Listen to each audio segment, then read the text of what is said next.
World war 1 complete history, reasons, उसका खात्मा और उसके इम्पैक्ट्स आज तक। इसके अलावा वर्ल्ड वॉर 1 के अंदर जो कंट्रीज थे जिन्होंने लड़ी, कौन जीते कौन हारे, सब देखेंगे। लोकेशंस इसकी चेक करेंगे, इमीडिएट कॉजेज देखेंगे और लॉन्ग टर्म कॉजेज भी देखेंगे और फिर इसके इम्पैक्ट्स भी देखेंगे। चले देखते हैं। तेजी से मैं Mohammad Naufal Safan, blog Naufal academy. अगर आपको मेरा वीडियो पसंद आ रहा है तो प्लीज़ लाइक और सब्सक्राइब ज़रूर कीजिए। तो वर्ल्ड वॉर 1 जो फरीकैन थे वो दो थे, एक एलाइड पावर्स थे और दूसरे जो है सेंट्रल पावर थे। एलाइड पावर्स में जो है फ्रांस, ब्रिटेन, रशिया थे और इसके साथ साथ जापान, इटली ने भी इसको बाद में ज्वाइन कर लिया था। के अंदर आखिर में अमेरिका भी जो है वो कूद पड़ा था। इसके साथ साथ जो है वो सेंट्रल पावर जिसको क्या शिकस्त हुई थी इसके अंदर, उसमें ऑस्ट्रियो हंगरी एम्पायर, जर्मन और जो है वो ऑटोमन एम्पायर था। लेकिन अगर आप इसको ओवरऑल कहें कि ये वर्ल्ड वॉर 1 जो है वो किसके दरमियान थी, तो ये बेसिकली जर्मनी और बकिया यूरोप के दरमियान थी। दोनों साइड से जो एलाइड पावर्स थे और सेंट्रल पावर थे, दोनों ने एक दूसरे के ऊपर बम्बार्टमेंट की।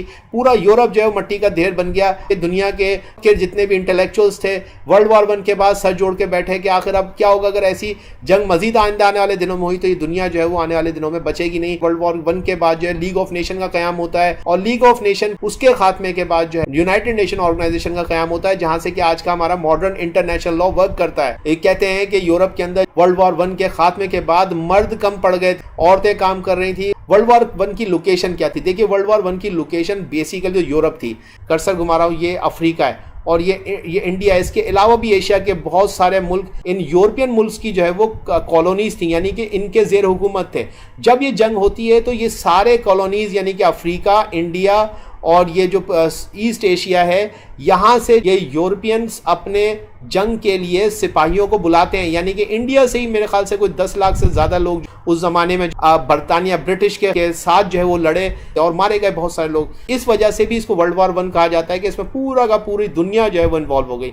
जो ऑस्ट्रियो हंगरी एम्पायर, जो कि उस वक्त एक बहुत बड़ी सल्तनत थी, उसका जो शहजादा था वो बॉस्निया जाता है, जहाँ पे के कुछ सर्बियंस छुपे हुए होते हैं और वो उसको असैसिनेट यानी कि किल कर देते हैं, उसकी बीवी को ही मार देते हैं, जिसकी वजह से ऑस्ट्रियो हंगरी एम्पायर डिमांड रखता है आप जो है वो हथियार डाल दें और यहाँ से फिर एक जंग शुरू होती है। इस जंग के अंदर 2.25 करोड़ आदमी मारा गया। तो वर्ल्ड वॉर 1 के 4 मेन कॉजेज जो बताए जाते हैं हर किताब के अंदर, वो MAIN यानी कि militarism, alliance, imperialism and nationalism है। उस वक्त क्योंकि स्विस केनाल जो इजिप्ट का इलाका था वो ब्रिटिशर्स के पास था, तो ऑटोमन एम्पायर ने कहा कि अगर हम स्विस केनाल के ऊपर कब्जा कर लेते हैं तो यहाँ से बहुत बड़ी हमारी कामयाबी हो गई। लेकिन ऑटोमन एम्पायर स्विस केनाल पे कब्जा करने में नाकाम रहे और उनको शदीद किस्म की जो है वो शिकस्त हुई और यूँ सल्तनत उस्मानिया का जो तकरीबन खात्मा वर्ल्ड वॉर 1 के अंदर हो जाता है। अमेरिका की ये पॉलिसी थी कि वो किसी भी किस्म की यूरोप के मामलात में अमल दखल नहीं करेगा, सिर्फ ट्रेड करेगा।